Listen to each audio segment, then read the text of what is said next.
الحمد لله نحمده ونستعينه ونستغفره ونؤمن به ونتوكل عليه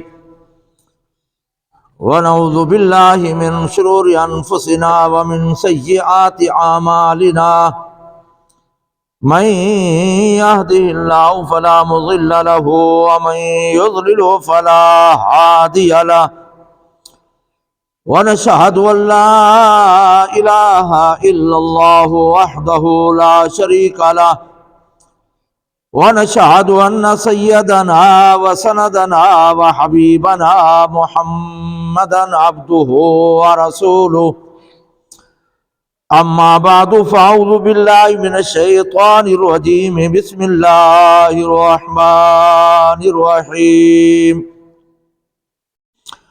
واتل عليهم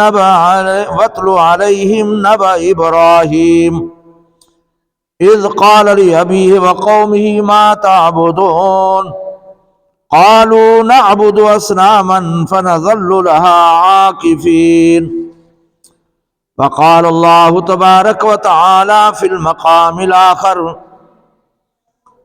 الذي خلقني فهو يهدين والذي يطعمني ويسقين وإذا مرضت فهو يشفين والذي يميتني ثم يحيين وقال الله تبارك وتعالى في المقام الآخر كذبت قوم نوح المرسلين إذ قال لهم أخوهم نوح ألا تتقون إني لكم رسول أمين فاتقوا الله وأطيعون وما أسألكم عليه من أجر إن أجري إلا على رب العالمين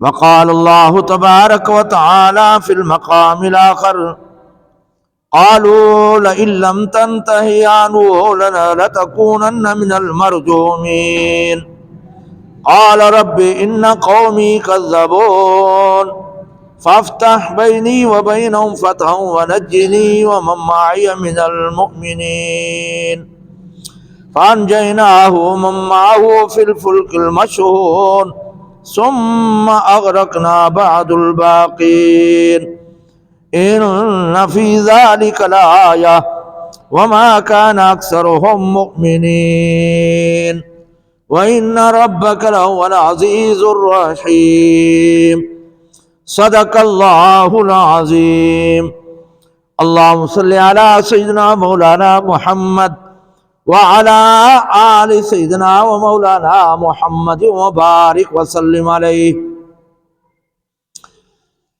میری نہایت محترم مکرم دوستوں، بزرگوں، نوجوان ساتھیوں، میں نے آپ کے سامنے سورۃ شعراء 19 پارے کی چند آیاتیں تلاوت کی ہیں۔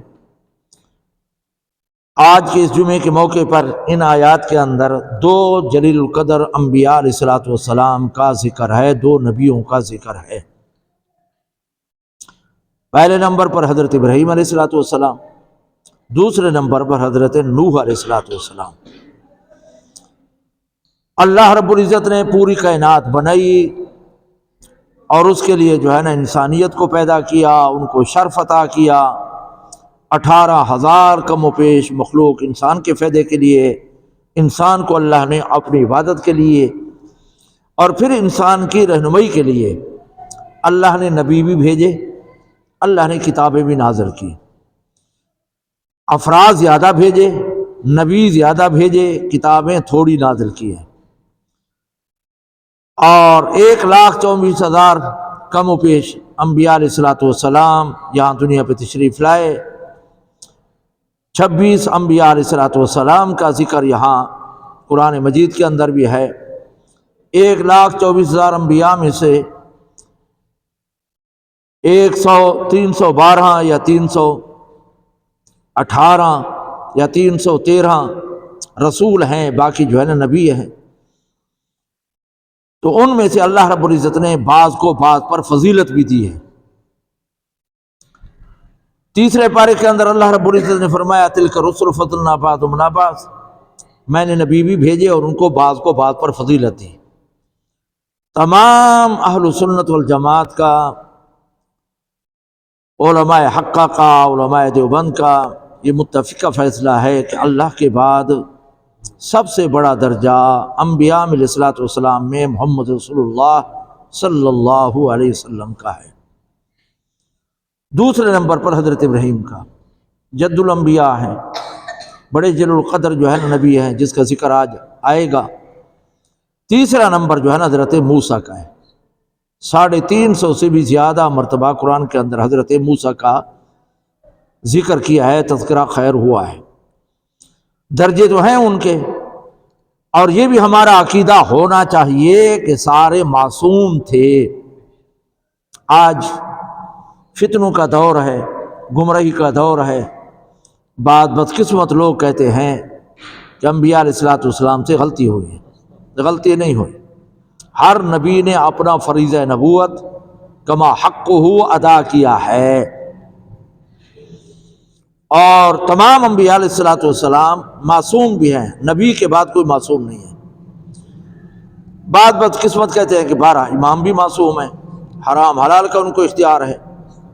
نعوذ باللہ، اتنے تک ان بدبختوں کا عقیدہ ہے کہ 12 اماموں کی وجہ سے نبیوں کو نبوت ملی، حضور کے علاوہ باقی نبیوں سے افضل ہیں اور حضور کے برابر ہیں، نقل کفر نباشت۔ ہاں، یہ گمراہ کن اور کافرانہ عقیدہ و نظریہ ہے۔ انبیاء علیہ الصلوۃ والسلام معصوم ہیں اور ان کے بغیر کوئی معصوم نہیں، اور حرام حلال کا اختیار صرف رب کائنات کو ہے اور کسی کو نہیں۔ یہ بات اس لیے کر رہا ہوں کہ عقیدے کی بات ہے، انسان کو عقیدہ درست کرنا چاہیے، عقیدہ درست ہونا چاہیے۔ انبیاء علیہ الصلوۃ والسلام کی جماعت معصوم ہے، ان میں سے حضرت ابراہیم علیہ الصلوۃ والسلام بھی ہے، تو ان کے متعلق اللہ رب العزت نے امام الانبیاء صلی اللہ علیہ وسلم کو فرمایا وَاتْلُ عَلَيْهِمْ نَبَأَ ابراہیم، ان کو تلاوت کر کے بتا، ان کو آگاہ کر، قریش مکہ کو جو حضرت موسیٰ کے پیروکاری کا دعویٰ کرتے ہیں، ان کو بتا کہ ان کا کیا کردار تھا۔ حالانکہ وہ ہزاروں سال پہلے گزر گئے تھے، لیکن اتنے اللہ کے محبوب پیغمبر تھے کہ اللہ نے محمد رسول اللہ صلی اللہ علیہ وسلم کو بھی حکم کر دیا کہ آپ جو ہے نا ابراہیم کا تذکرہ کریں۔ اذ قال لأبیہ وقومہ ما تعبدون، جب حضرت ابراہیم علیہ الصلوۃ والسلام نے اپنے باپ کو اور اپنی قوم کو کہا کہ ما تعبدون، تم کس چیز کی بات کرتے ہو، کس گمراہی کے اندر پڑے ہوئے ہو، کیا کر رہے ہو؟ اور صحیح روایات کے مطابق حضرت ابراہیم کا باپ آزر تھا۔ باپ نے کہا تاریخ ہے لیکن غلط ہے، تحقیق یہی ہے کہ حضرت ابراہیم علیہ الصلوۃ والسلام کا جو باپ تھا وہ آزر تھا، بت پرست تھا۔ تو حضرت ابراہیم علیہ الصلوۃ والسلام نے اپنے باپ کو اور اپنی قوم کو پوچھا کہ ما تعبدون، کس چیز کی بات کرتے ہو؟ قالوا، تو انہوں نے کہا کہ نعبد اصناما، ہم بتوں کی بات کرتے ہیں۔ فَنَظَلُّ الْعَاكِفِينَ، انہی پر ہم ڈیرا لگا کر جم کر بیٹھے ہیں، بتوں کی بات کرتے ہیں، صبح و شام اسی میں لگے رہتے ہیں۔ حضرت ابراہیم علیہ الصلوۃ والسلام نے فرمایا قال هل يسمعونكم اذ تدعون، کیا تمہاری کوئی بات سنتے ہیں جب تم بلاتے ہو؟ تو تمہاری بات سنتے ہیں؟ تمہاری جو سن نہیں سکتا وہ حاجت روا مشکل کشا نہیں ہو سکتا، جو خود محتاج ہو مشکلات میں پھنسے وہ مشکل کشا نہیں ہو سکتا۔ حضرت ابراہیم علیہ الصلوۃ والسلام نے یہی پوچھا کہ جب تم پکارتے ہو تو تمہاری بات سنتے ہیں؟ جو نہیں سن سکتا وہ حاجت روا مشکل کشا نہیں ہے، دلائل سے بات کر رہے ہیں، اور جو کسی چیز کا محتاج ہو وہ مشکل کشا نہیں ہوتا۔ عیسائی حضرت عیسیٰ کو اور حضرت مریم علیہ الصلوۃ والسلام کو نعوذ باللہ خدا کہتے ہیں، وہ کہتے ہیں خدا ہے۔ اللہ رب العزت نے ان کی تردید فرمائی، اللہ نے فرمایا کانا یاکلان الطعام، یہ دونوں کھانا کھاتے ہیں، جو کھانے کا محتاج ہو وہ مشکل کشا حاجت روا نہیں ہو سکتا۔ رب کائنات نے اپنا تعارف کرایا، وہ یطعم لا یطعم، میں لوگوں کو مخلوق کو کھانا کھلاتا ہوں، کھاتا نہیں۔ اللہ تعالیٰ کھانا کھلاتے ہیں، روزی دیتے ہیں، رزق دیتے ہیں، کھانے کے محتاج نہیں، اور جو کھانے کا محتاج ہو، ضروریات زندگی کا محتاج ہو، وہ خدا نہیں ہو سکتا۔ تو حضرت ابراہیم نے پوچھ لیا او ینفعون کو یضرون، کیا جن کی تم عبادت کرتے ہو تمہیں نفع نقصان بھی دیتے ہیں؟ نہیں دے سکتے۔ جو خود جو ہے نا محتاج، وہ دوسرے کو کیا نفع نقصان دے گا؟ نفع نقصان دینے والا، عزت دینے والا، رزق دینے والا، اولاد دینے والا رب کائنات ہے، اس کے بغیر کوئی نہیں۔ اس لیے حضرت ابراہیم نے پوچھا او ینفعونکم یضرون، کیا تمہیں نفع نقصان دے سکتے ہیں؟ قالو، تو سب مشرکوں نے کہا بل وجدنا آباءنا کذلک یفعلون، ان کے پاس کوئی دلیل نہیں تھی، انہوں نے کہا کہ ہم نے اپنے باپ دادے کو اسی طرح کرتے ہوئے دیکھا، وہ بتوں کی پوجا کرتے تھے۔ یہ مقولہ کس کا ہے؟ کافروں کا ہے۔ آج جہالت کی وجہ سے مسلمان بھی کہہ دیتے ہیں کہ ہمارے باپ دادا اس طرح تھے۔ یہ باپ دادے کا حوالہ دینا قریش مکہ کا طریقہ تھا۔ جب بھی کوئی نبی دعوت دیتا، دلائل سے بات کرتا، تو قوم یہی جواب دیتی قالوا وجدنا آباءنا، ہم نے اپنے باپ دادے کو اس پر دیکھا ہے، یہ فالون اس طرح کرتے تھے۔ قال افرأیتم ما کنتم ما تعبدون انتم وآباؤکم الاقدمون، فرمایا تم جس چیز کی عبادت کرتے ہو اور تمہارے آباء داد جس کی عبادت کرتے ہیں، یہ گمراہ ہے، یہ مخلوق ہے، یہ حاجت روا نہیں ہے، یہ مشکل کشا نہیں ہے، تم دھوکے میں پڑے ہو، غلط فہمی میں پڑے ہو، شیطان میں تمہیں پٹی پڑی ہوئی ہے۔ ہاں فَإِنَّهُمْ عَدُوٌّ لِّي إِلَّا رَبَّ الْعَالَمِينَ، جتنے تمہارے خدا ہیں وہ میرے دشمن ہیں۔ اور پھر حضرت ابراہیم نے سب کی گردنیں بھی اڑائی تھی، توڑے بھی تھے، ہاں بت شکن تھے۔ یہ اللہ کی قدرت ہے کہ باپ بت فروش، بت پرست، اور بیٹے کو اللہ نے بت شکن بنا دیا، حضرت ابراہیم علیہ السلام کو۔ تو فرمایا سارے میرے دشمن ہیں، ہاں جتنے بھی ہیں، مگر الا رب العالمین، وہ رب میرا دوست ہے، دشمن نہیں ہے، جو پورے جہانوں کا رب ہے، عالم دنیا، عالم برزخ، عالم آخرت، یہ عالم ہے، ان کا جو ہے نا وہ جو رب ہے۔ اور میرے رب کی جو ہے نا یہ جو ہے نا صفت ہے الذی خلقنی فهو یہدین، اس نے مجھے پیدا کیا اور مجھے ہدایت بھی دی ہے، میری رہنمائی کرتا ہے، مجھے ہدایت دیتا ہے، مجھے نبوت اس نے عطا کی ہے، مجھے وحی جو ہے نا عطا کی ہے۔ تو پیدا کرنے والا کون ہے؟ رب کائنات ہے۔ اور اللہ کی قدرت دیکھے، جو چیزیں اللہ نے بنائی ہے نا، یہ آنکھ ہے، کان ہے، ناک ہے، زبان ہے، اعضاء و اندام ہے، اور دل ہے، اگر یہ بگڑ جائیں، ہاں کوئی مصیبت بیماری پڑ جائے، تو اس طرح صحیح نہیں ہوتے جیسے اللہ نے بنائے ہوتے ہیں۔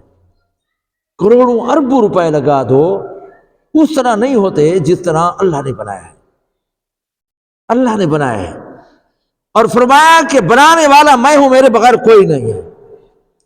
18 پارے سورۃ حج کے اندر اللہ نے اعلان کر دیا ہے کہ لن یخلقوا ذبابا ولو اجتمعوا، اگر تم پوری کائنات اور معبودان باطلہ مل جاؤ میرے بغیر، تو ایک مکھی کو بھی پیدا نہیں کر سکتے۔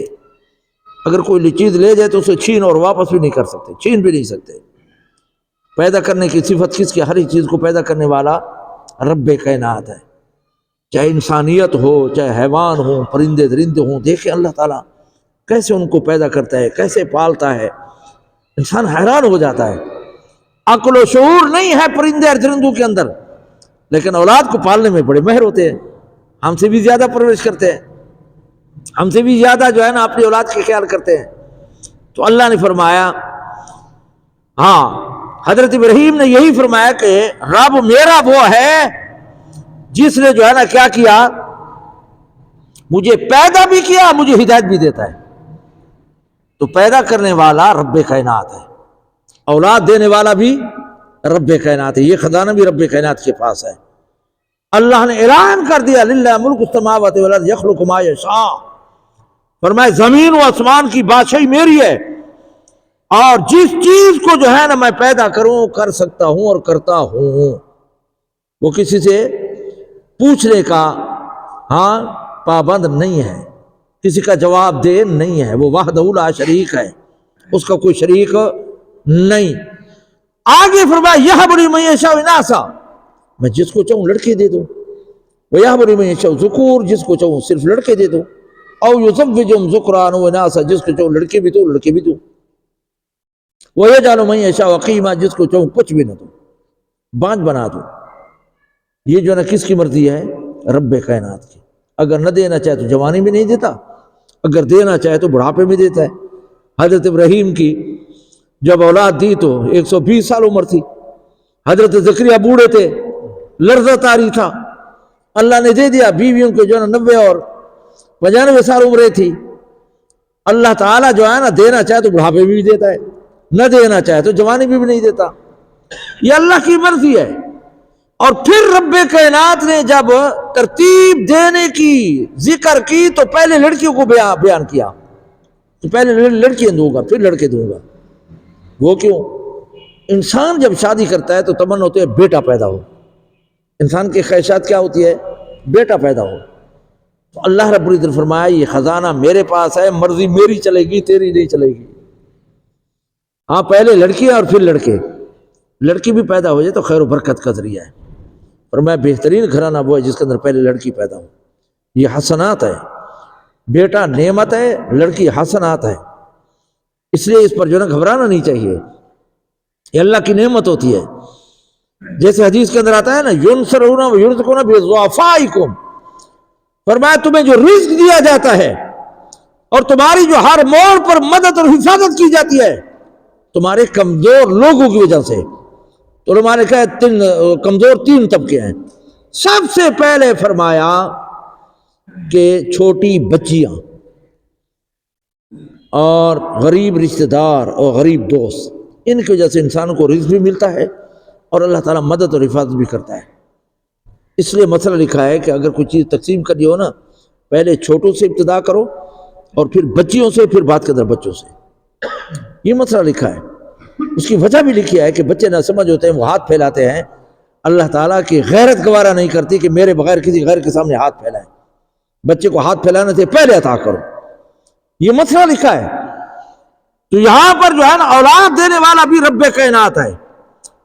امام الانبیاء صلی اللہ علیہ وسلم جیسا انسان نہ پیدا ہوا ہے کائنات کے اندر نہ ہوگا، حضرت عائشہ صدیقہ رضی اللہ تعالیٰ عنہ جیسی عابدہ عورت نہ پیدا ہوئے نہ ہوگی، لیکن اللہ نے ان کو اولاد نہیں دی۔ حضرت عائشہ رونے لگی اور فرمایا کہ اگر میرا بیٹا ہوتا تو میں ام عائشہ کہلاتی۔ حضور نے تسلی دی، فرمایا بھانجا بھی وہ بیٹے کی مانند ہوتا ہے۔ بھانجے کی تربیت کی حضرت عائشہ نے اور پیار کرتی تھی، اولاد نہیں ہوئی۔ اب ان سے بڑا کوئی ہو سکتا ہے؟ ہمارا غلط عقیدہ اور نظریہ ہے کہ جی بزرگوں کی جگہ پہ جاؤ تو اولاد ملتی ہے، اگر کوئی بیٹا پیدا ہو جائے تو جی پیر نے منت مانی تھی اس لیے ہوا ہے، لڑکے تو جی اللہ کے کام میں۔ اللہ تعالیٰ لڑکی بھی دیتا ہے لڑکے بھی دیتا ہے، وہ یہ خزانہ اس کے پاس ہے۔ یہ حبیب سلطان تھے، اس کا فوٹو مجھے کسی نے دکھایا، سلطان بہو رحمۃ اللہ علیہ کے جانشین تھے۔ انہوں نے 1 شادی کی اولاد نہیں ہوئی، 2 شادیاں کی اولاد نہیں ہوئی، 3 کی نہیں ہوئی، 4 شادیاں کی ہیں، اللہ نے نہ لڑکی دیا نہ لڑکا دیا۔ ہمارا نظریہ کیا ہے کہ وہاں بیر ہے اس کو ہلاؤ، اگر بیر گرے تو بیٹا ہوگا، اگر پتہ گرے تو بیٹی ہوگی۔ یہ ہمارے عقیدے کی کمزوری ہے۔ یہ خزانہ کس کے پاس ہے؟ رب کائنات کے پاس ہے۔ لہذا اولاد کا مالک اور خالق کون ہے؟ رب کائنات ہے۔ اس لیے حضرت ابراہیم علیہ السلام نے فرمایا اپنے رب کا تعارف کراتے ہوئے کہ میرا رب وہ ہے خلقنی فہو یہدین، مجھے پیدا بھی کیا ہے اور میری رہنمائی اور ہدایت کا بندوبست بھی اس نے کیا ہے۔ میری جو ہے نا کس کا رہنمائی کا اور ہدایت کا بندوبست نے بھی اسی کیا ہے۔ یہ بھی اللہ کی بہت بڑی نعمت ہے کہ اللہ تعالیٰ ہمیں ہدایت پہ دے دی ہے، حضور کی امت میں بنایا ہے، اس کا اللہ کا شکر ادا کیا جائے۔ اور آگے فرمایا اللہ والذی یطعمنی ویسقین، وہ مجھے کھلاتا بھی ہے پلاتا بھی ہے۔ اور کھانے پلانے والا کون ہے؟ رب کائنات ہے۔ رزق جو لکھا ہے وہ مل کر رہے گا، اس وقت تک موت نہیں آتی جب تک رزق مکمل نہیں ہوتا۔ اللہ نے فرمایا نہ کوئی انسان نہ کوئی جانور نہ کوئی پرندہ درندہ اس وقت تک میں پیدا نہیں کرتا جب تک اس کے رزق کا اور اس کی رہائش کا پہلے بندوبست نہ کر لوں۔ جو گھر کے اندر آتا ہے نا بچہ، وہ رزق لے کر آتا ہے ایسا، ہاں اس کا فکر نہ کیا کرے۔ اللہ تعالیٰ جو ہے نا رزق کا بندوبست پہلے فرماتے ہیں، 50,000 سال پہلے رزق کا، زندگی کا، اچھے برے ہونے کا، موت کا ذکر کر دیا ہے، لکھ دیا ہے، نہ مٹتا ہے نہ تبدیل ہوتا ہے۔ تو یہاں پر اللہ رب العزت نے قرآن کے اندر حضرت ابراہیم کا ذکر فرمایا اور حضور کو حکم دیا کہ آپ میرے پیارے پیغمبر ابراہیم کا تذکرہ کریں، اپنی امت کو بتائیں کہ اس کا یہ کردار تھا۔ تو حضرت ابراہیم نے فرمایا میرا رب وہ ہے جس نے مجھے پیدا کیا، مجھے ہدایت دیتا ہے، نبوت عطا کی، اور فرمایا مجھے کھلاتا بھی ہے پلاتا بھی ہے۔ اور کھانے پلانے والا کون ہے؟ رب کائنات ہے۔ مقدر میں جو لکھا ہے نا، جیسے مشہور ہے نا النصیب یصیب ولو کان تحت الجبل، اگر پہاڑ کے نیچے بھی کوئی رزق لکھا ہو تو مل کر رہے گا۔ اس وقت تک موت نہیں آتی جب تک رزق مکمل نہیں کرتا۔ حضرت جبرائیل علیہ السلام اور حضرت اسرائیل علیہ السلام جتنے جو ہے نا یہ فرشتے ہیں، یہ انسان کو دیتے ہیں، دیکھتے ہیں کہ اس کا رزق پورا ہوا یا نہیں ہوا۔ حضرت اسرائیل جو ہے نا، ایک گھر کے اندر، ایک روایت کے اندر آتا ہے، موت کا جھٹکا ایک کتاب ہے، اس کے اندر لکھا ہوا ہے کہ اللہ تعالیٰ اسرائیل کی ڈپٹی لگی ہے کہ ہر گھر کے اندر 3 مرتبہ دیکھتا ہے کس کا رزق پورا ہوا ہے۔ دوسرا جو ہے نا روایت کے اندر آتا ہے کہ 10 مرتبہ دیکھتا ہے۔ تیسری روایت کے اندر ہے 70 مرتبہ روزانہ ہر گھر کے اندر دیکھتا ہے کہ کس کا رزق پورا ہو گیا ہے۔ بس جس کا رزق پورا ہو گیا موت آ جاتی ہے۔ ہاں روزانہ حضرت رزق جو جھانکتے ہیں ہر گھر کے اندر۔ یہ موت کے جھٹکا ایک کتاب ہے، بڑی نایاب کتاب ہے، اس کا حوالہ دے رہا ہوں، اس کے اندر لکھا ہوا ہے۔ تو یہاں پر جو ہے نا اللہ رب العزت نے حضرت ابراہیم کا تعارف کرایا محمد رسول اللہ صلی اللہ علیہ وسلم کے ذریعے سے۔ تو حضرت ابراہیم نے کیا کہا، کیا فرمایا؟ فرمایا وَهُوَ يُطْعِمُنِي وَيَسْقِينِ، آگے فرمایا وَإِذَا مَرِضْتُ فَهُوَ يَشْفِينِ، جب میں مریض ہو جاتا ہوں تو مجھے شفا دینے والا بھی رب کائنات ہے۔ کس نے کہا؟ حضرت ابراہیم نے فرمایا۔ یہ مرض، صحت، نفع، نقصان یہ رب کی طرف سے حدیث کے اندر آتا ہے، کانٹا نہیں چبھتا جب تک اللہ کی مرضی نہ ہو، اللہ کی رضا نہ ہو، کانٹا نہیں چبھتا۔ یہاں پر فرمایا جب میں مریض ہو جاتا ہوں تو بیماری بھی اللہ کی نعمت ہے۔ ہاں اللہ تعالیٰ اپنے پیاروں کو جو ہے نا بیمار کرتا ہے، تکلیفیں دیتا ہے۔ حدیث کے اندر آتا ہے ایک آدمی کا مرتبہ اللہ نے بڑا جنت کے اندر اونچا بلند و بالا بنایا ہوتا ہے، لیکن وہ عبادت کر کے نہیں پہنچ سکتا تو اللہ تعالیٰ اس پر مصیبتیں لاتا ہے۔ جب مصیبت پر وہ عمل کرتا ہے، صبر کرتا ہے، اللہ تعالیٰ اسی درجے پر پہنچا دیتے ہیں، اسی درجے پر پہنچ جاتا ہے جو اللہ نے اس کا بنایا ہوتا ہے۔ حدیث کے اندر آتا ہے کہ کسی کا بیٹا فوت ہو جاتا ہے تو اللہ تعالیٰ جاننے کے باوجود پوچھتے ہیں کہ میرے بندے کا جگر نکال لیا تم نے، دل نکال لیا؟ وہ کہتے ہیں یا اللہ آپ کے حکم سے ہم گئے تھے۔ تو پھر اللہ تعالیٰ پوچھتے کہ وہ کیا کہہ رہا تھا؟ تو فرشتے کہتے ہیں کہ وہ آپ کی رضا پہ راضی تھا۔ ہاں تو اللہ تعالیٰ فرماتے ہیں کہ اس کے صبر کی وجہ سے جنت کے اندر گھر بنا دو اور اس کا نام رکھو بیت الحمد، بیت الحمد رکھ دو اس کا نام۔ تو مرض اور مصیبت یہ اللہ تعالیٰ پہ پیاروں کو دیتا ہے۔ فرعون اور ابو جہل کے سر میں کبھی درد نہیں ہوا تھا تاکہ قیامت کے دن عذر نہ کرے کہ میں تکلیف میں تھا، میرے اوپر بیماری آئی تھی، ہاں عذر پیش نہ کر سکے۔ اور بعض اوقات مرتے وقت انسان جو ہے نا کیا ہوتا ہے، تکلیف میں ہوتا ہے تو یہ بھی اس کے گناہ جھڑ رہے ہوتے ہیں۔ بری فال نہیں نکالنی چاہیے، یہ اللہ کی ناراضگی نہیں، اللہ کی ناراضگی نہیں ہوتی۔ ہاں یہ ہے کہ جب وہ قریب المرگ ہو تو پھر جو ہے نا اس پر جو ہے نا کیا کرے، کلمے کی تلقین کرے، اور کلمہ بھی خود پڑھے زور سے، لا الہ الا اللہ، لا الہ الا اللہ، لا الہ الا اللہ محمد رسول اللہ۔ ہاں حضور نے فرمایا قریب المرگ اپنے مردوں کو کلمے کی تلقین کرو، اس کو یاد آ جائے گا تو وہ بھی پڑھ لے گا، اور نہیں آئے گا تو پھر جو ہے نا اگر نہیں پڑھے گا تو سنتا ہو تو مرے گا نا۔ اور نیک اعمال کرنے چاہیے تاکہ کلمہ نصیب ہو جائے۔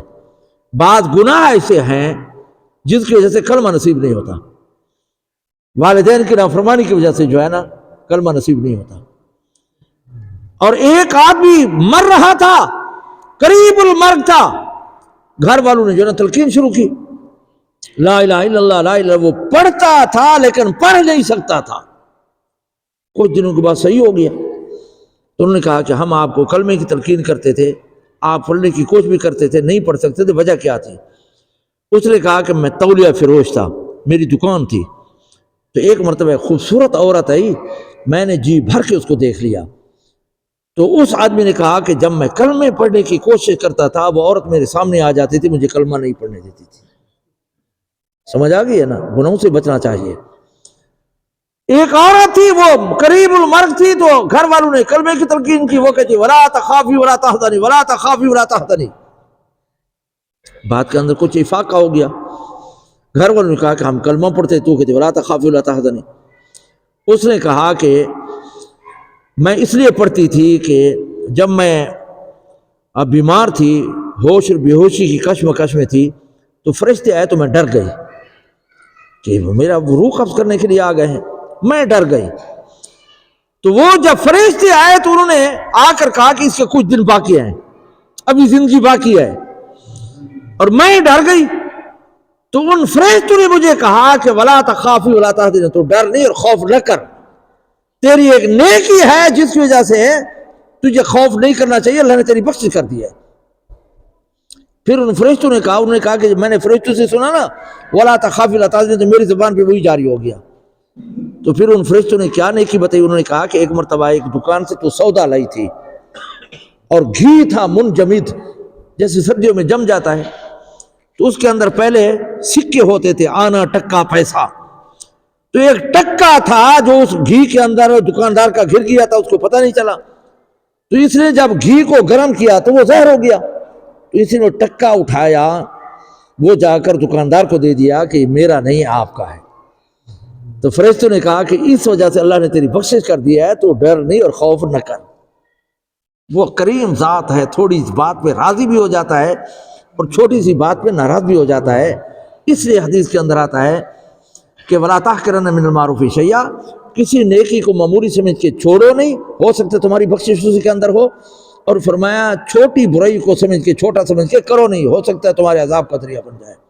میں نے اتنے تک پڑھا ہے کہ ایک آدمی نیکی کرتے کرتے ایک ہاتھ شری گد کہتے وہ جنت کے قریب ہو جاتا ہے، وہاں جا کر کوئی ایسا گناہ کرتا ہے کہ جنت سے ہٹ کر جہنم میں چلا جاتا ہے، اور ایک آدمی جہنم کے قریب جا چکا ہوتا ہے، کوئی نیکی کرتا ہے جنت کے اندر آ جاتا ہے۔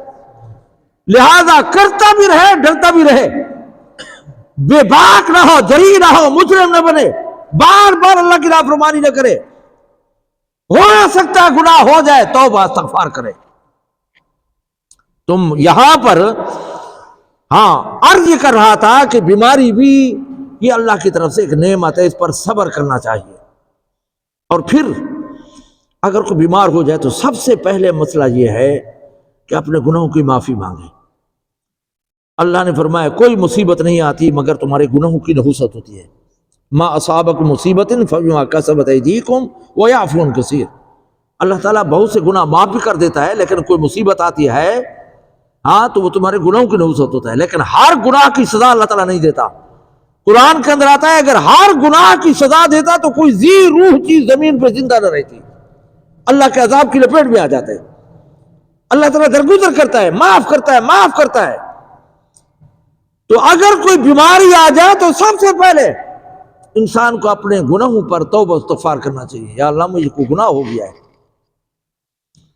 دوسرے نمبر پر صدقہ کرے، الصدقہ تو رد البلا، بڑے فضائل ہیں اس کے۔ صدقہ کرنے سے دو فائدے ہیں، ایک مصیبت بھی دور ہو جاتی ہے، دوسرا بری موت سے بھی محفوظ ہو جاتا ہے۔ آج ہمارا یہ ذوق نہیں ہے صدقے کا، لینے کا ہے، دینے کا نہیں ہے۔ صدقہ کرنا چاہیے، الصدقہ تو رد البلا، حضور نے سچ فرمایا، ہمارا ایمان ہے۔ اور تیسرے نمبر پر بھی جو سنت طریقہ ہے، علاج کرے، اور پھر گھبرائے نہیں، شکوہ شکایت نہ کرے رب کائنات کا، ہائے میں مر گیا، کیا ہو گیا، وہ ہو گیا۔ ہم جب بیمار ہو جائے نمازوں کی چھٹی ہو جاتی ہے، حالانکہ یہ تو مقدمہ ہے موت کا، پیش خیمہ ہے۔ لہذا ان چیزوں سے انسان کو جو ہے نا کیا ہے بچنا چاہیے جو نا شکر کے زمرے میں آتی ہے۔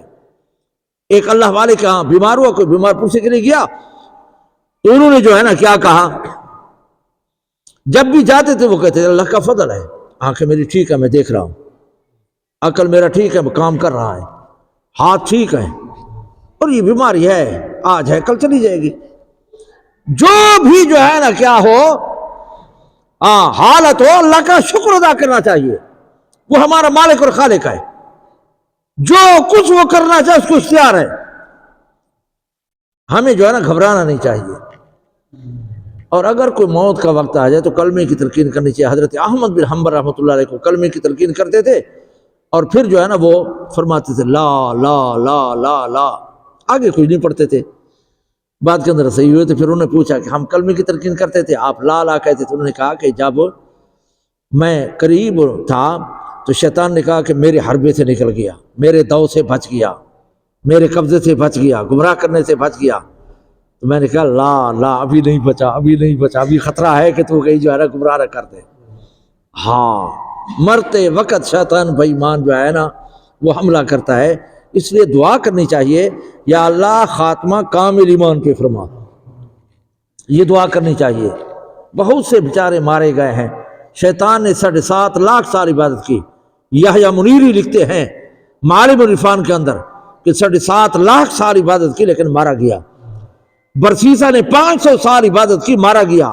بلم بن بورا نے 250 سال جو ہے نا عبادت کی، مارا گیا۔ اس لیے کرتا بھی رہے، ڈرتا بھی رہے۔ تو اللہ رب العزت نے حضرت ابراہیم کا تذکرہ کیا کہ حضرت ابراہیم نے کیا کہا کہ اذا مریض، تو جب جو ہے نا میں مریض ہو جاتا ہوں، ہاں تو وہ یشفین، شفا کون دیتا ہے؟ اللہ تعالیٰ ہے، شفا دینے والا رب کائنات ہے۔ ہمارا الٹا مزاج ہے، جب شفا ہو جائے نا تو کیا کہتے ہیں ڈاکٹر بڑا قابل ہے یار، دوائی بڑی قیمتی دیتی ہے، اللہ بھول جاتا ہے۔ ہاں، یہ نہیں کہتے کہ اللہ نے فضل کیا ہے، ہاں ڈاکٹر بڑا قابل ہے، دوائی بڑی قیمتی، بڑا کم کر گئی ہے، اپنا اثر دکھا گئی ہے۔ حدیث کے اندر آتا ہے اللہ تعالیٰ جس کو شفا نہیں دینا چاہتا نا، دوائی اور اس کے درمیان چادر ڈال دیتا ہے، وہ دوائی اثر نہیں کرتی، اور جب شفا دینا چاہے تو وہ چادر اتار دیتا ہے، پھر دوائی جو ہے نا اثر کرتی ہے۔ اس لیے جو ہے نا ہر چیز اثر کرنے والی کون ہے؟ ابو یزید بسامی کے متعلق سنا ہے یا کہیں پڑھا ہے کہ جب فوت ہوئے تو اللہ کے یہاں حاضر ہوئے تو اللہ نے فرمایا کہ کیا چیز لائے ہو؟ نے کہا جی توحید لے کر آیا، پوری زندگی توحید کی درس دیتا رہا، وعظ و نصیحت کرتا رہا، تقریریں کرتا رہا۔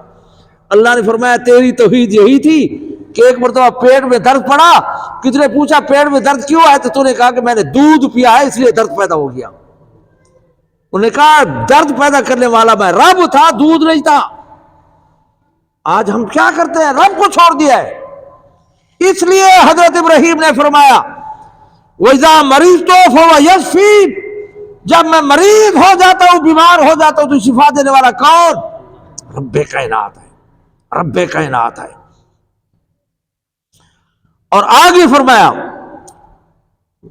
وَالَّذِي يُمِيتُنِي ثُمَّ يُحْيِينِ، ہمیں مارتا بھی وہی ہے اور زندہ بھی وہی کرے گا۔ مارے گا بھی کون؟ موت کس کی طرف سے آتی ہے؟ جو رات قبر میں لکھی ہے نا وہ باہر نہیں آ سکتی۔ ہاں، ہمیں ڈر لگا رہتا ہے، ہاں اسباب اختیار کرنے چاہیے لیکن کچھ خدا پہ بھی یقین ہونا چاہیے۔ مر جائیں گے، یہ ہو جائے گا، وہ ہو جائے گا، نہیں نہیں، ہاں خاص کر حق پر جو ہے نا ڈٹ جانا چاہیے، حق بات پر۔ یہ کامیاب لوگوں کا طریقہ ہے۔ آج اگر کوئی دین کی بات آ جائے تو یہ نہ جائیں، خطرہ ہے۔ یہ کرونا آیا تھا نا، ہاں عورتیں بھی کہتی تھی کہ ہاں یہاں مصلی ڈالو اور نماز پڑھو، وہاں نہ جاؤ، دھماکہ ہو جائے گا۔ ہاں کوئی مذہبی مسئلہ ہو تو یہ نہ جائیں، وہاں جو ہے نا گولی چل جائے گی۔ یہ ہمارا کمزور عقیدہ ہے۔ اللہ کے بندے اگر مسجد میں بالفرض موت آ بھی گئی تو اس سے بہتر موت کیا ہوگی کہ آپ جو ہے نا باوضو ہوں گے، اللہ کے گھر میں کھڑے ہوں گے، نماز پڑھ رہے ہوں گے۔ اگر اس حالت میں موت آ گئی تو اس سے بہتر کوئی موت ہوگی؟ لیکن ہم نہیں ہیں، ڈر لگتا ہے ہمیں ہر بات پہ۔ یہ نہیں ہے، موت اور زندگی دینے والا رب کائنات ہے، جہاں لکھیا وہاں مل کر رہے گی، پتہ کسی کو نہیں کہاں ہے۔ لیکن آگے پیچھے نہیں ہوگی. وما تدری نفس ماذا تکسب غدا وما تدری نفس بأي ارض تموت. کسی کو کوئی معلوم نہیں کل کیا پیش آنے والا ہے، کسی کو کوئی معلوم نہیں میری موت کہاں آئے گی، لیکن آئے گی ضرور. اس لیے وہ لکھا ہوتا ہے نا کہ موت برحق ہے، کفن میں شک ہے. یہ بھی دعا کریں کہ اللہ تعالیٰ یہ نماز جنازہ، غسل، قبر بھی عطا فرما دے، بری موت سے اللہ تعالیٰ محفوظ فرمائے. ہاں تو اللہ رب العزت نے حضرت ابراہیم کا تعارف کرایا حضور کے ذریعے سے، اور حضرت ابراہیم فرما رہے ہیں کہ والذی یمیتنی ثم یحیین، وہ مجھے مارے گا پھر جلائے گا. والذی اطعم یغفر لی خطیئتی یوم الدین. اور حضرت ابراہیم نے فرمایا میں امید کامل رکھتا ہوں کہ اللہ تعالیٰ میرے ساری کمزوریوں کو معاف کر دے گا قیامت کے دن. نبی کے گناہ نہیں ہوتے خلاف اولا کام. جیسے حضور کے متعلق اللہ نے فرمایا نا کہ اے پیغمبر تیرے آگے پیچھے میں نے گناہ معاف کر دے. پیغمبر کا گناہ تو نہیں ہوتا. تو علماء نے ایک مثال دی ہے، ایک مثال دیتا ہوں کہ ایک جماعت کا بڑا ہو نا، اگر کوئی جماعت کے لوگ غلطی کریں تو ملامت کس کو کیا جاتا ہے؟ قائد کو، امیر کو. ہاں تو اس نسبت کو بھی اللہ تعالیٰ نے معاف کر دیا ہے. فرمایا میں نے کیا کر دیا ہے، تمہیں معاف کر دیا. تو خلاف اولا جو کام ہوئے تھے حضرت ابراہیم سے، کوئی عبادت کے اندر کوئی کمی رہ گئی تھی، تو حضرت ابراہیم نے فرمایا کہ مجھے امید ہے آتما، میں امید کامل رکھتا ہوں یغفر لی خطیئتی یوم الدین، میرے سارے گناہ معاف کر دے گا. رب ہب لی حکما والحقنی بالصالحین. پھر دعا مانگی حضرت ابراہیم نے خود بھی، یا اللہ مجھے حکمت عطا کر، دانائی، عقل مندی، نبوت. ہاں عقل مند ہو جانا اللہ کی نعمت ہے. سیدنا حضرت لقمان بڑے عقل مند تھے، بڑے واقعات ہیں اس کے. کسی نے پوچھا یہ کیوں جو ہے نا آپ کو یہ عقل مندی ملی ہے، اتنا عقل ہوتا نہیں کیسے ملی ہے؟ انہوں نے کہا کہ 3 باتوں کی وجہ سے میں نے سچ بولا ہے، کبھی جھوٹ نہیں بولا، لغویات بیہودہ باتوں سے بچا، اللہ کی تقدیر پر میں نے یقین رکھا کہ جو اللہ کا فیصلہ ہے میں راضی ہوں. ایک بزرگ کو نہیں ہنستا تھا. کسی نے کہا کیوں نہیں ہنستے یار؟ انہوں نے کہا مجھے پتہ نہیں ہے کہ پتہ نہیں میرا انجام کیا ہوگا. ایک مرتبہ نوجوان بیٹا فوت ہوتے زور سے ہنسے. کسی نے کہا یار نہیں ہنستے تھے، اگر ہنسے ہو تو اپنے بیٹے کی موت پر. انہوں نے کہا اللہ کے خوف کی وجہ سے میں نہیں ہنسا تھا، پتہ نہیں میرے ساتھ کیا ہوگا، لیکن میرے بیٹے کی موت پر رب راضی تھا، رب کا فیصلہ تھا موت کا، تو میں نے بھی ہنس کر جواب دیا ہے کہ اللہ تو راضی ہے تو تیرے فیصلے پر میں بھی راضی ہوں. یہ بڑے لوگوں کا کام ہے، یہ بہت بڑے اونچے بزرگوں کا کام ہے، یہ اللہ والوں کا جو ہے نا کام ہے. فرمایا میں نے رب کے فیصلے پر ہنس کر جواب دیا ہے، یا اللہ تیرا مارنے کا اور موت کا فیصلہ تھا تو میں فیصلے پر راضی ہوں. یہ ہے اللہ والوں کا کردار. وہ ہر بات پر راضی رہتے ہیں اللہ کے فیصلے پر. یہ نہیں ہے ہماری طرح میٹھا ہپ ہپ تے کڑوا تھو تھو. جب نعمتیں آ جائے تو ٹھیک ہے اللہ نے دیا، مصیبت آ جائے تو پتہ نہیں کیا کچھ شکایت کرتے ہیں، نعوذ باللہ خدا ناراض سی گئے، نعوذ باللہ خدا کو صحیح دستے ہیں، پتہ نہیں کیا کچھ کفر کلمات کہتے ہیں. ان سے بچا کرو، بیہودہ باتوں سے بچا کرو. ہر حال میں اللہ کا شکر ادا کرنا چاہیے. تو یہاں پر حضرت ابراہیم نے فرمایا کہ مجھے امید ہے کہ اللہ تعالیٰ مجھے عقل مندی، دانائی، نبوت، حکمت بھی عطا کرے گا. والحقنی بالصالحین، نیک لوگوں کے ساتھ جو ہے نا میرا حشر کرے گا. اللہ نے فرمایا یا ایھا الذین آمنوا اتقوا اللہ وکونوا مع الصادقین. فرمایا تقوی اختیار کرو، نیک لوگوں کے ساتھ ہو جاؤ. نیک لوگوں کی صحبت جو ہے نا کامیاب کرتی ہے. علماء نے لکھا ہے کہ انبیاء کی وجہ سے امتیں بخشی جائیں گی، پیر کی وجہ سے، نیک کی وجہ سے مرید بخشے جائیں گے، امام متقی پرہیزگار ہوگا مقتدی بخشے جائیں گے، استاد کامل ہوگا شاگرد بخشے جائیں گے. نیک لوگ سے صحبت رکھا کرو. آج تبلیغ جماعت آتی ہے بھاگ جاتے ہیں، کوئی اللہ والا آ جائے جو ہے نا اس کے ساتھ ہاتھ بھی نہیں ملاتے. حضرت تھانوی رحمۃ اللہ علیہ فرماتے ہیں میں زیادہ مصافحہ کرتا ہوں، اور ہاتھ بھی دونوں دینے چاہیے. یہ ہمارے یہاں ایک ہاتھ سنت نہیں ہے، دونوں ہاتھ. اور فرمایا اس طرح ہاتھ دے کر کوئی اس طرح تھوڑا ہلائے، ان کے ایسے گناہ دونوں کے جھڑ جاتے ہیں جیسے موسم خزاں کے درخت کے پتے جھڑ جاتے ہیں. تو حضرت تھانوی رحمۃ اللہ فرماتے ہیں میں مصافحہ زیادہ کرتا ہوں. اس لیے کہ میرا ہاتھ کسی جنتی کے ہاتھ میں آ جائے تاکہ میں بھی جنتی بن جاؤں۔ اس لیے حضرت ابراہیم نے دعا مانگی کہ یا اللہ مجھے صالحین کے ساتھ وَاجْعَلْ لِي لِسَانَ صِدْقٍ فِي الْآخِرِينَ، جو بات کے اندر آنے والے ہیں نا وہ مجھے سچا جو ہے نا یاد کریں، مجھے سچا بنا دے۔ صدیق کسے کہتے ہیں؟ علماء نے کہا صدیق اسے کہتے ہیں جس نے پوری زندگی جو ہے نا کبھی جھوٹ نہ بولا۔ اور رب کائنات نے فرمایا وَاجْتَنِبُوا الرِّجْسَ مِنَ الْأَوْثَانِ وَاجْتَنِبُوا قَوْلَ الزُّورِ، فرمایا بت پرستی کی نجاست گندگی سے بھی بچو اور جھوٹ کی گندگی نجاست سے بھی بچو۔ فرمایا یہ جو حفاظت کے لیے فرشتے ہوتے ہیں نا، رحمت کے فرشتے ہوتے ہیں، 24 فرشتے صبح و شام انسان کی حفاظت میں رہتے ہیں۔ فرمایا جب انسان جھوٹ بولتا ہے تاں حد نظر فرشتے بھاگ جاتے ہیں، ان کو بدبو آتی ہے۔ آج بات بات پہ جو ہم جھوٹ، گھر بیٹھے ہیں موبائل آ جائے، گھنٹی آ جائے، تمہیں گھر کو نا کئی مرتبہ کہہ چکا ہوں کہ بات بات پہ جھوٹ، اور پھر گھر بیٹھے تو چھوٹے بچے کو تعلیم دیتے ہیں کہ ہاں جا کر کہہ دو کہ ہاں ابو گھر میں نہیں ہے۔ یار سچ بولا کرو، اگر صحیح نہیں بتاتے کہ جی میں قریشی موڑ کی طرف ہوں، میں بازار کی طرف ہوں، لیکن کئی مرتبہ خدا گواہ ہے بیٹھے میں ہاں سننے میں آیا ہے کہ 6 ہیں 8 ہیں 10 بیٹھے ہیں، تو اس میں جو ہے نا بڑے دھڑلے سے کہتے ہیں میں تو اتنا کونا میں بکرا، میں تو ٹانگ گیا بتا۔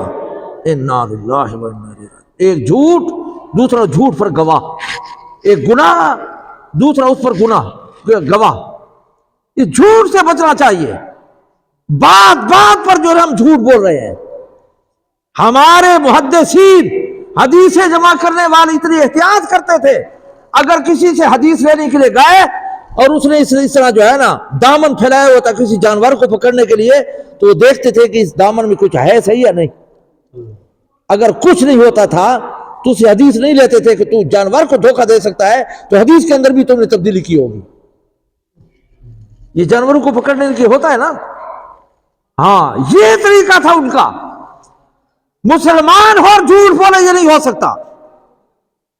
آج بات بات پر ہم جھوٹ بولتے ہیں، غلط بیانی سے بچنا چاہیے۔ تو حضرت ابراہیم علیہ السلام نے یہی دعا کی کہ یا اللہ لوگ مجھے سچا سمجھ کر پکاریں، سچا کہیں اور سچے کی نسبت کریں، میری طرف کو جھوٹ کی نسبت نہ کریں۔ ہمیشہ سچ بولا ہے، ہمیشہ سچ بولا ہے۔ ہاں توریہ کر سکتے ہیں، ایک لمبی بات ہے کہ کہنے والا جو ہے نا کچھ سمجھے اور بات سننے والا کوئی اور سمجھے۔ حضرت قاسم نانوتوی رحمۃ اللہ علیہ جو ہمارے دارالعلوم دیوبند کے بانی تھے، انگریز کا دور تھا، کسی معاملے میں مقدمہ ہو گیا، پولیس آ گئی اور چھاپا مارا، سامنے کھڑے تھے تو کہا کہ قاسم نانوتوی کہاں ہے؟ وہ یہاں کھڑے تھے تو اس سے ہٹ کر ادھر ہو گئے، اس نے کہا ابھی تو یہاں تھے۔ وہ جھوٹ بھی نہیں ہے، توریہ۔ ہاں یہ کہہ سکتے ہیں جان بچانے کے لیے، لیکن جھوٹ نہ ہو، جھوٹ کی جو ہے نا اجازت نہیں۔ آج بات بات پہ ہم جھوٹ بولتے ہیں، اور اللہ رب العزت نے بت پرستی کے ساتھ جھوٹ کو شمار کیا ہے۔ حضرت ابراہیم نے یہی دعا مانگی، یا اللہ مجھے آخرین کے لیے یہ ہو کہ یہ سچا آدمی تھا، اور سچ جو ہے نا ہمیشہ کامیاب کرتا ہے۔ میں کئی مرتبہ عرض کر چکا، حضرت ربی ابن حراش، حضرت ربی تابعی تھے، ان کے 2-3 بیٹے جو ہے نا حجاج بن یوسف کے خلاف تھے۔ حجاج بن یوسف بڑا جو ہے نا مخالف تھا، بڑا تنگ تھا ان سے۔ ایک مرتبہ سے کسی نے کہا کہ اس کے باپ سے پوچھو بیٹوں کا، یہ صحیح جھوٹ نہیں بولتا، صحیح بات بتائے گا، سچ بتائے گا، پکڑے جائیں گے۔ اس نے جو ہے نا فوج ساتھ لی، خود چھاپا مارا اس کے گھر پہ، دروازہ کھٹکھٹایا۔ جب حضرت ربی نکلے تو پوچھا تیرے بیٹے کہاں؟ سر جھکایا، خاموش۔ دوسری مرتبہ پوچھا تیرے بیٹے کہاں ہیں؟ سر جھکایا۔ تیسری مرتبہ کہا کہ گھر میں بیٹھے ہیں، کھانا کھا رہے ہیں۔ وہ داخل ہو گئے، گرفتار کیا۔ جب جانے لگا تو پوچھا کہ آپ نے سچ کیوں بات بتا دی؟ کیا تنگ تھے؟ اس نے کہا بیٹوں سے کوئی تنگ نہیں ہوتا، چاہے اچھا یا برا ہو، بیٹا بیٹا ہوتا ہے۔ تو نے کہا پھر آپ نے صحیح بات کیوں بتائی اور 2 مرتبہ خاموش کیوں رہے؟ تو اس نے کہا کہ جب تو نے پوچھا تیرے بیٹے کہاں ہے تو میرے سامنے 2 محبتیں آ گئی تھی، ایک اللہ کی محبت، ایک بیٹوں کی محبت۔ اگر جھوٹ بولتا تو بیٹے بچ جاتے، اللہ ناراض ہو جاتا، اور سچ جو ہے نا اگر بتاتا تو بیٹے سولی پہ چڑھتے ہیں، اللہ راضی ہوتا۔ تو میں نے یہ فیصلہ کرنے کے لیے خاموشی اختیار کی کہ کس کی محبت کو جو ہے نا اختیار کروں، ہاں رب کو اختیار کروں محبت کو یا بیٹوں کی محبت کو۔ تو آخر میں تیسری مرتبہ میں نے فیصلہ کر لیا کہ بیٹے اگر سولی پہ چڑھتے ہیں چڑھ جائیں، لیکن اللہ ناراض نہ ہو، اس لیے میں نے سچ بولا ہے۔ علماء نے کہا یہ سچ بولنے کا حجاج ابن یوسف پر اتنا اثر ہوا کہ اس نے بیٹوں کو معاف کر دیا۔ الصدق ینجی والکذب یہلی، ہاں اللہ تعالیٰ ناراض ہوتے ہیں اس انسان پر جو جھوٹی قسمیں کھا کر اپنی چیز بیچے۔ لی تو 1000 کی کہتے ہیں، خدا قسم 2000 کی ہے۔ جھوٹ سے بچنا چاہیے جو بھی ہو، اولاد کو جھوٹ دینے کی تعلیم سے بچنا چاہیے، اچھا کردار ادا کرنا چاہیے۔ اولاد کے لیے پہلا مدرسہ اپنا گھر ہے، ماں باپ ہیں، جھوٹ سے بچنا چاہیے۔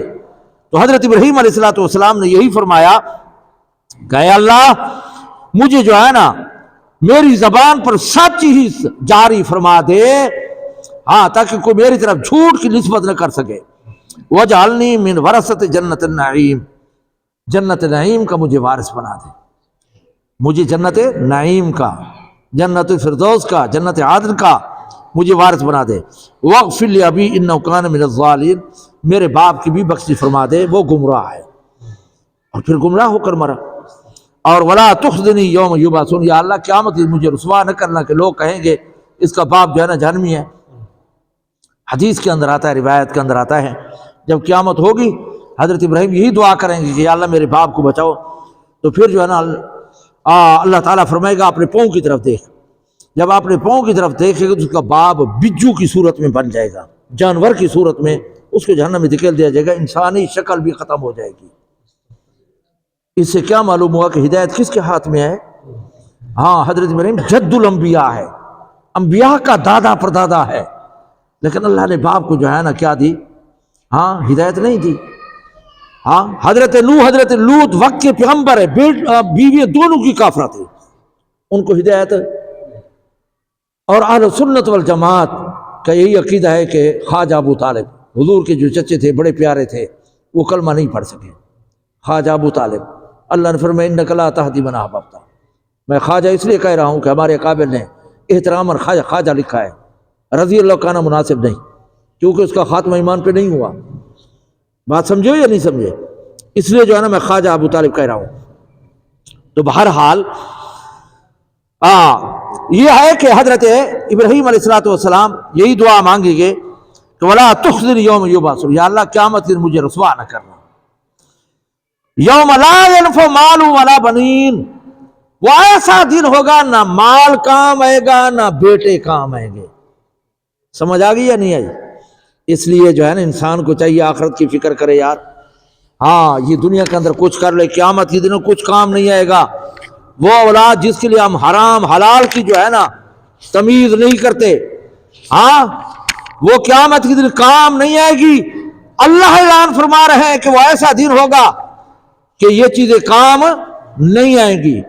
یہ تیسرے پارے کی ابتدا میں اللہ رب العزت نے فرمایا ہے یا ایھا الذین آمنوا، اے وہ لوگ جو ایمان لائے ہو، انفقوا مما رزقناکم، جو میں نے تمہیں مال و دولت دیا ہے اللہ کے راستے میں صدقہ خیرات کر لو، من قبل ان یاتی یوم، اس دن کے آنے سے پہلے پہلے، ہاں یومن لا بیع فیہ ولا خلہ، وہاں پر جو ہے نا نہ کوئی بیع شرع لین دین کام آئے گا، نہ کوئی دوست کام آئیں گے، نہ جو ہے نا کوئی جو ہے نا شفاعت کسی کی سفارش کام آئے گی، وہاں کچھ کام نہیں آئے گا، وہاں پر نفسا نفسی ہوگی۔ ہاں والکافرون هم الظالمون، اور فرمایا کافر لوگ جو ہے نا ظالم ہیں اور جہنم میں جائیں گے، وہاں پر کچھ کام نہیں آئے گا۔ 28 پارے کے اندر اللہ نے فرمایا قوا انفسکم واہلیکم نارا، اپنے آپ کو بھی اپنے اولاد کو جہنم کی آگ سے بچاؤ۔ یہاں پر بھی حضرت ابراہیم یہی فرما رہے ہیں، ہاں کیا فرما رہے ہیں؟ یوم لا ینفع مال ولا بنون، مال اور اولاد کام، لیکن اگر کام آئے گی تو ایک ذات ہے، وہ محمد رسول اللہ صلی اللہ علیہ وسلم۔ حضور اکرم صلی اللہ علیہ وسلم نے فرمایا قیامت میں کوئی کسی کے کام نہیں آئے گا۔ حضرت عائشہ نے عرض کیا یا رسول اللہ آپ کو اگر تلاش کرنا تو کہاں؟ تو حضور نے فرمایا مجھے 3 مقامات پہ جو ہے نا تلاش کرنا۔ فرمایا ایک جو ہے نا پل صراط پر، اگر وہاں نہ ہوں تو میزان عمل پر، ہاں اگر وہاں بھی نہ ہوں تو پھر جہاں پر نام اعمال تقسیم کیا جائے گا۔ ان تین مقامات پر مجھے تلاش کرنا، میں اپنی امت کی سفارش کروں گا۔ لیکن آج ہم حضور کی ظاہری شکل بھی اختیار کرنے کے لیے تیار نہیں ہیں، ہاں حضور کی شریعت بھی اپنانے کے لیے نعرے بڑے کہ حرمت رسول پہ جان بھی قربان، لیکن حضور کی داڑھی کو ہمیں جو ہے نا قبول نہیں ہے، حضور کا کردار لباس ہمیں قبول نہیں ہے، نمازیں قبول نہیں ہیں، بڑے عجیب دعوے ہیں جھوٹے۔ اس لیے جو ہے نا حضرت ابراہیم فرمایا یوم لا ينفع مال ولا بنون، قیامت کے دن مال اور اولاد کام الا من اتى اللہ بقلب سلیم، وہ کامیاب ہوگا جو قلب سلیم لے کر آئے گا۔ آج ہمارے دل داغی ہے، ہاں شرک میں، بدعات میں، رسومات میں، حب جاہ میں، حب مال میں، بغض میں، حسد میں، تکبر میں زخمی ہے۔ فرمایا قلب سلیم وہ ہے جو ان چیزوں سے پاک ہو، حب جاہ سے پاک ہو، حب مال سے پاک ہو، شرک اور بدعات سے پاک ہو، خالص اللہ کی توحید اور محبت اس کے اندر دل کے اندر بھری ہو، یہ قلب سلیم ہے۔ لہذا دل کو بھی زخمی نہیں کرنا چاہیے۔ حدیث کے اندر آتا ہے کہ جب انسان گناہ کرتا ہے اس کے دل پہ سیاہ دھبا لگ جاتا ہے، اگر توبہ کر لے تو دھل جاتا ہے، اگر نہ کرے تو پھر دوسرا دھبا، پھر تیسرا دھبا، پھر سیاہ ہو جاتا ہے۔ اللہ تعالیٰ توبہ کی توفیق بھی چھین لیتا ہے، مرتا ہے تو کلمہ بھی نصیب نہیں ہوتا۔ اس لیے حضرت ابراہیم نے قلب سلیم کا مطالبہ کیا۔ موٹے الفاظ میں عرض کر رہا ہوں، ہاں علمی جو ہے نا تعریفات سے ہٹ کر، اور فرمایا وَأُزْلِفَتِ الْجَنَّةُ لِلْمُتَّقِينَ، قیامت کے دن نزدیک کی جائے گی متقین لوگوں کے لیے جو ہے نا جنت۔ کئی مرتبہ عرض کر چکا ہوں، ادنا درجہ تقوی کا یہ ہے کہ انسان گناہ سے بچا رہے، کامل جو ہے نا درجہ یہ ہے کہ پوری زندگی حضور کی شریعت اور سنت کے مطابق گزارے، اللہ کی نعمتوں کو اللہ کی نافرمانی پہ نہ لگائے، نماز با جماعت پڑھے، یہ ہے متقی۔ تو فرمایا وَأُزْلِفَتِ الْجَنَّةُ لِلْمُتَّقِينَ، متقی کے لیے جنت نزدیک کی جائے گی۔ وَبُرِّزَتِ الْجَحِيمُ لِلْغَاوِينَ، گمراہ لوگوں کے لیے، کافر لوگوں کے لیے، مشرک لوگوں کے لیے، ہاں یہ جہنم، جہیم جہنم کو کہتے ہیں، جہنم کا نام ہے، ہاں اور نزدیک کی جائے گی جہنم گمراہ لوگوں کے لیے۔ وَقِيلَ لَهُمْ أَيْنَ مَا كُنْتُمْ تَعْبُدُونَ، جہنمی کو کہا جائے گا کہ اب تمہارے معبود کہاں ہیں جن کی تم عبادت کرتے تھے، جن کو پکارتے تھے من دون اللہ، اللہ کے بغیر، هل ينصرونکم، کیا تمہاری مدد کرتے ہیں وہ؟ اور آگے فرمایا ينتصرون، وہ تو خود اپنی مدد بھی نہیں کر سکتے، بت تمہاری کیا مدد کریں گے؟ ہاں فَكُبْكِبُوا فِيهَا هُمُ الْغَاوُونَ، الٹے منہ گھسیٹ کر جہنم میں ڈالے جائیں گے گمراہ لوگ۔ فَكُبْكِبُوا، الٹے منہ۔ اب کتنی رسوئی ہوتے ہیں، وہ جنود ابلیس اجمعون، سارا جو لاہ لشکر ہوگا ابلیس کا سب جہنم کے اندر جائے گا۔ ہاں قالوا ہم فیہا یختصمون، آپس میں لڑیں گے، وہ کہے گا کہ میں تیری بات کرتا تھا، وہ کہتا میں نے نہیں کہا تھا، کا آپس میں لڑیں گے۔ ہاں اور یہ گمراہی کا دن جو ہے نا گمراہ لوگوں کے لیے بڑا برا دن ہوگا، اور اللہ کی طرف سے سزا ہوگی۔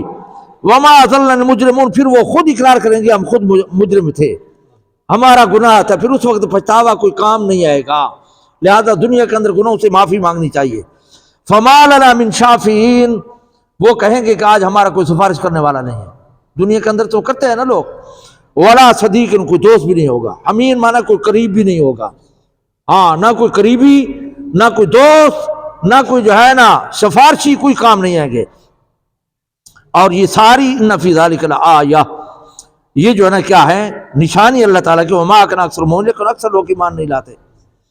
اب یہ حضرت ابراہیم کا اجمالاً تذکرہ تھا اور اس کا کردار کا ذکر تھا۔ اب آگے حضرت نوح علیہ السلام، مختصر، حضرت نوح علیہ السلام، کذبت قوم نوح المرسلین، نوح کی قوم نے نبیوں کو جھٹلایا۔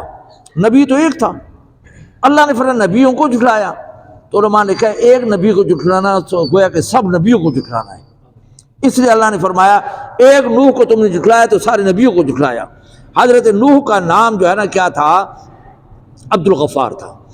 نوح سے اپنی امت کے غم میں رویا کرتے تھے کہ ہدایت پہ کیوں نہیں آتے، نمبر ایک۔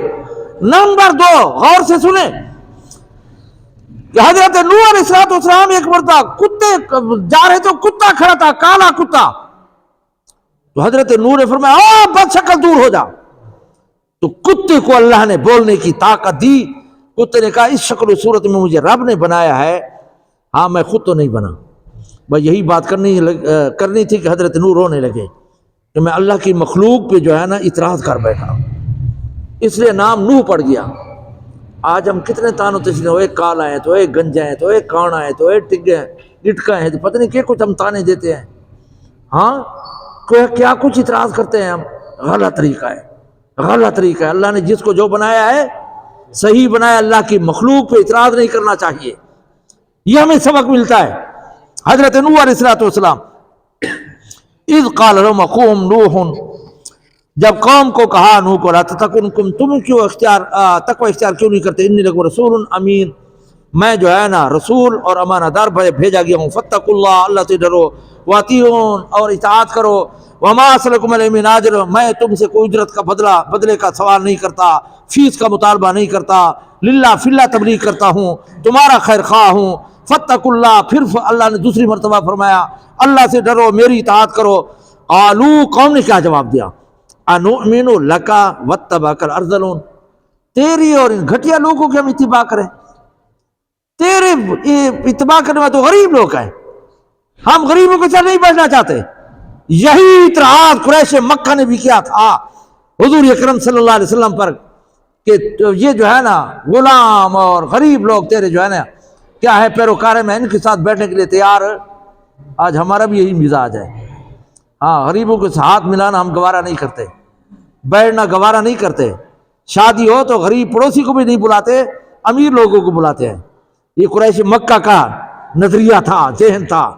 مسلمان کا ذہن یہ ہے کہ غریب امیر برابر ہیں، جب مریں گے تو کفن قبر سب کی برابر ہوگی. حج کے موقع پر اس لیے 2 کپڑے ہیں تاکہ غریب امیر یکساں ہو جائیں.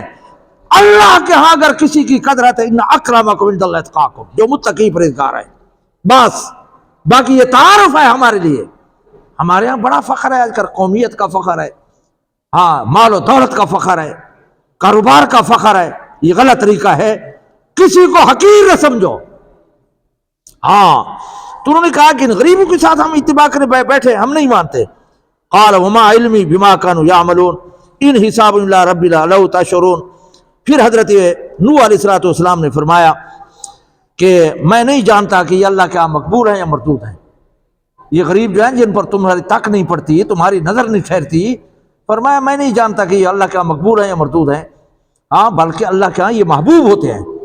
غریب جو ہوتے ہیں، امام الانبیاء صلی اللہ علیہ وسلم ایک مرتبہ سردار آ گئے، تبلیغ میں لگے ہوئے تھے.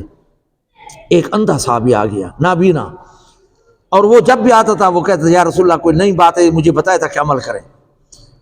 وہ اسے پتہ نہیں تھا کہ یہاں قریش مکہ بیٹھے ہیں، بڑے لوگ بیٹھے ہیں. حضور نے کچھ اعراض کیا، اللہ نے پوری صورت نازل کر دی. عبس وتولی، اے پیغمبر آپ نے اعراض کیوں کیا ہے؟ ان کو چھوڑو، فرمایا یہ میرے ہاں قابل قدر ہے. پوری صورت اللہ نے نازل کر دی. بعد کے اندر امام الانبیاء صلی اللہ علیہ وسلم اس نابینا صحابی کے لیے کھڑے ہو جاتے تھے کہ اللہ نے آپ کے معاملے میں مجھے تنبیہ فرما دی ہے. اتنی قدر تھی. آج ہماری جو ہے نا کوئی غریب ہو، کوئی غریب تبلیغی ہو، کوئی مولوی ہو، ہم مذاق اڑاتے ہیں.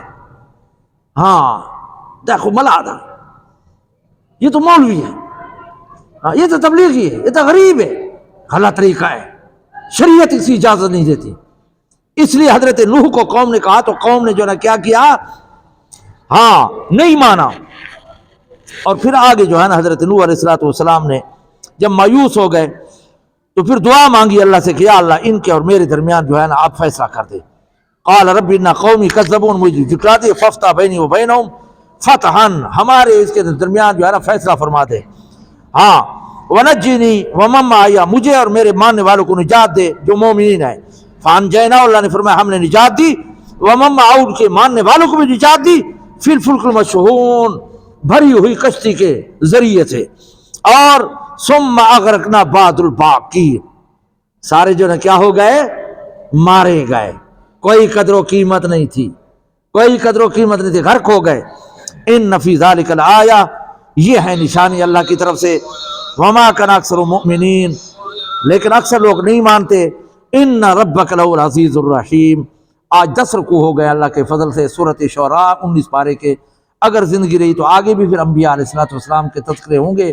اللہ تعالی ہمیں انبیاء علیہ الصلوۃ والسلام کے اسوہ حسنہ پر عمل کرنے کی توفیق عطا فرمائے۔ میں اسی پر اکتفا کرتا ہوں۔ وآخر دعوانا ان الحمد للہ رب العالمین۔